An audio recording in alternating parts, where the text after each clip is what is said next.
Rebonjour à toutes et tous. À mes côtés, Boutaïna Burkel, CEO de The Helper. Bonjour Boutaïna. Bonjour. J'aimerais parler avec vous des contraintes personnelles qui peuvent nous percuter à toutes et tous à un moment donné de notre vie. Pourquoi est-ce important aujourd'hui que les entreprises les prennent en considération, ces contraintes personnelles, pour finalement retenir leurs salariés qui ne se sentent pas obligés de quitter une entreprise parce que, par exemple, ils désirent devenir parents et qui se disent « Ok, ça ne va pas être conciliable finalement avec ma vie professionnelle actuelle où j'ai beaucoup de travail et par exemple beaucoup de responsabilités ». On a eu le Covid, on a eu la guerre, on a eu aussi l'inflation. Ce sont des contextes qui finalement vont venir percuter les vies personnelles et ajouter des risques de fragilité pour les personnes. Et effectivement, la vulnérabilité, c'est ça. C'est non seulement une fragilité qui est déjà existante pour la personne, peut-être une question de genre pour les femmes, peut-être une question de statut social, par exemple, je ne sais pas, une personne qui est veuve, ou alors encore une personne qui a une maladie, ou même, osant le mot ménopause, et qui va se retrouver dans une situation qui va avoir des ressources qui vont s'amoindrir par rapport à des collègues ou alors par rapport à un poste spécifique. Comment faire en sorte que ça n'empiète pas du coup sur le reste de l'équipe qui va forcément se récupérer, enfin potentiellement, la charge de travail supplémentaire qui ne sera pas assurée par le collaborateur en situation de fragilité à un moment donné. Quand on interviewe les personnes qui sont en situation de vulnérabilité, elles ne veulent pas moins travailler. Elles veulent travailler peut-être différemment, exactement, c'est-à-dire être peut-être plus efficace, partir plus tôt du travail. Elles vont aller même compenser, elles vont même surcompenser parfois, parce qu'elles veulent montrer qu'elles sont encore engagées, que le travail va leur apporter beaucoup de choses, parce que le travail dans des situations de crise peut être créateur de sens et d'identité et de confiance pour les personnes en situation de vulnérabilité. Donc pour le travail est quand même important pour ces personnes-là, et créateur de liens sociaux. Mais par contre, effectivement, la question de la flexibilité, ça demande une organisation. Ça veut dire qu'on va demander du coup au manager potentiellement de faire travailler peut-être les personnes ou de communiquer plus ou de former plus les personnes pour qu'elles travaillent en duo. Donc ça veut dire que quand la personne doit partir de manière imprévisible et imprévue, elle sait qu'elle peut se compenser par rapport à une autre personne. Et ce système-là existe déjà. Les personnes le font déjà intuitivement. Ça s'appelle la solidarité, le don pour don, des systèmes comme ça qui font que les collègues vont arriver à travailler ensemble. Parmi les contraintes personnelles qu'on vient de citer, quel est le plus difficile cas peut-être à gérer?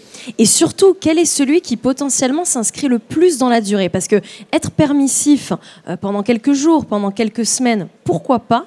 Mais que faire quand ça dure pendant des mois, voire à un moment donné des années, ça devient peut-être plus acceptable pour une entreprise? C'est déjà le collaborateur qui est en capacité de juger, parce que ça veut dire qu'il n'est pas bien dans un milieu ordinaire et à un moment, effectivement, ça peut être très difficile et c'est imposer même de la détresse.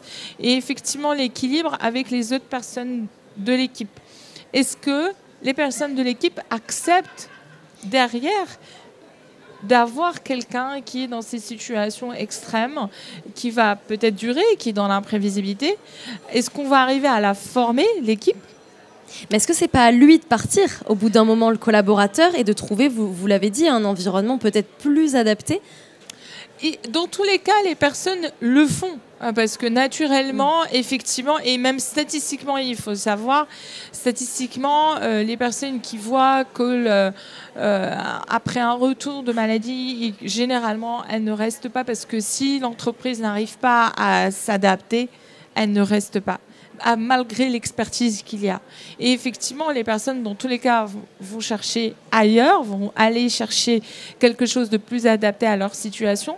Mais c'est bien dommage, parce que ces personnes en situation de vulnérabilité, elles ont des compétences et des savoir-faire qui sont un trésor et un vivier de compétences pour les entreprises. Elles ont une capacité de gestion du stress, de régulation émotionnelle. Elles vont avoir une capacité, malgré tout, à être résilientes dans dans la durée et c'est bien dommage de passer à côté de ça. Donc des moyens pour prendre en considération les contraintes personnelles, il y en aurait plein. Oui. Mais moi, j'en retiens un, c'est l'exemplarité. Oui. C'est-à-dire que, par exemple, le congé paternité qui n'est pas encore pris par la majorité des hommes, si les hauts patrons, en fait, tout simplement, eux, prenaient le temps de partir en congé paternité, le prôner, etc., au même titre que pourraient le faire les femmes, est-ce que ça inciterait pas justement les strates hiérarchiques, on va dire, inférieures, enfin en dessous, est-ce que ça les pousserait pas, elles, à prendre, par exemple, plus sereinement, sans culpabilité, ce congé paternité donc? Effectivement, il y a une question d'exemplarité, mais il y a aussi une question de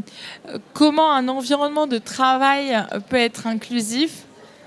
Il ne peut l'être que par ses dirigeants d'abord et ensuite par tous les collaborateurs. Il est nécessaire que les dirigeants puissent, je vais utiliser un mot, incarner, montrer l'exemple, mais effectivement aussi piloter ça, c'est-à-dire de dire quand ils voient des situations qui ne sont pas normales, d'arriver à dire non, par exemplarité, nous ne l'acceptons pas parce que ça ne fait pas partie du cadre. Et dans d'autres situations, de aussi normaliser certaines situations. Merci beaucoup. Merci à vous.